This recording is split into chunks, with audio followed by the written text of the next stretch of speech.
করি ভাই, যখন চাহে মনটা ওই শত্রুর সাথে গলা করি, মৃত্যুর সাথে পাঞ্জা।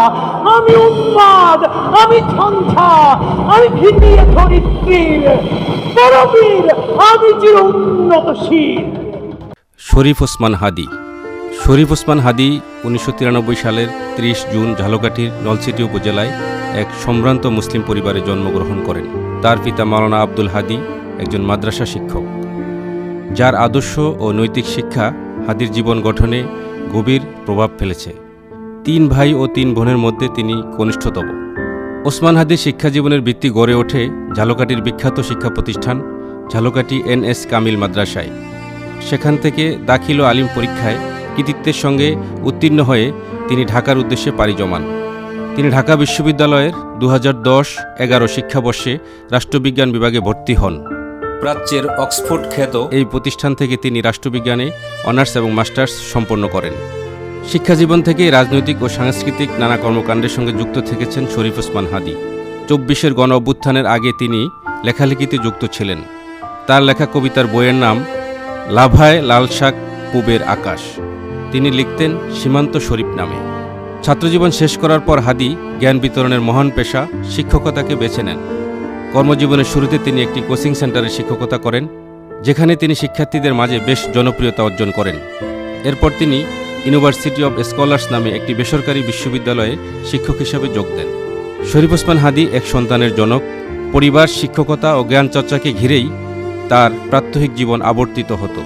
2024-এর জুলাই অভ্যুত্থানের পর শরীফ ওসমান হাদির হাত ধরে গড়ে ওঠে সাংস্কৃতিক ও রাজনৈতিক প্ল্যাটফর্ম ইনকিলাব মঞ্চ।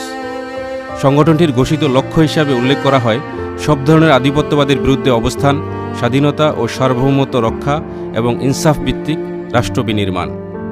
গত নভেম্বর মাসে নিজের ফেসবুক পেজে দেওয়া এক পোস্টে হাদি জানান, দেশি বিদেশি অন্তত 30টি ফোন নম্বর থেকে তাকে ফোন ও মেসেজ দিয়ে হত্যার হুমকি দেওয়া হয়েছে।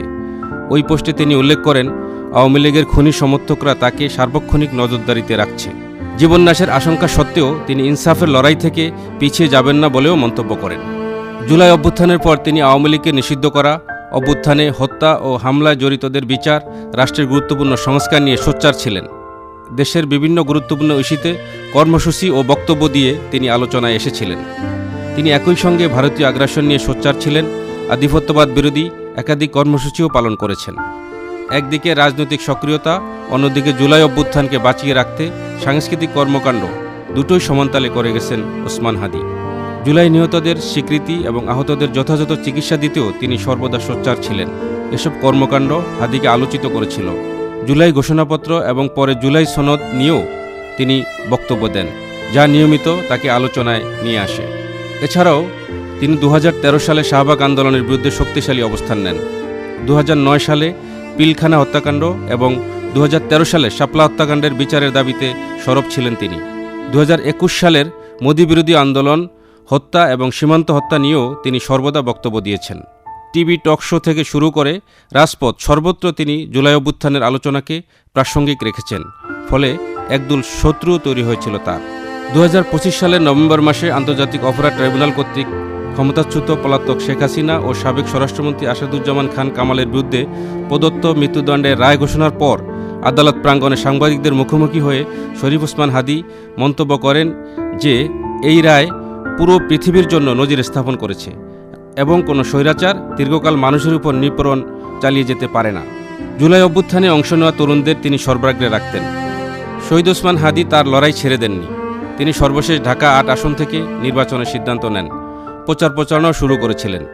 গত 12 ডিসেম্বর রাজধানীর পুরানো পল্টন এলাকায় চলন্ত মোটরসাইকেল থেকে দুর্বৃত্তরা রিকশায় থাকা ওসমান হাদিকে গুলি করে। আশঙ্কাজনক অবস্থায় হাদিকে প্রথমে ঢাকা মেডিকেল কলেজ হাসপাতালে এবং ওই রাতেই সেখান থেকে এভার কেয়ার হাসপাতালে নেওয়া হয়। 15 ডিসেম্বর উন্নত চিকিৎসার জন্য তাকে সিঙ্গাপুর নেওয়া হয়। সেখানে চিকিৎসাধীন অবস্থায় মৃত্যুর সঙ্গে পাঞ্জা লড়ে 18 ডিসেম্বর সিঙ্গাপুর জেনারেল হাসপাতালে শেষ নিঃশ্বাস ত্যাগ করেন তিনি। ইন্না লিল্লাহি ওয়া ইন্না ইলাইহি রাজিউন।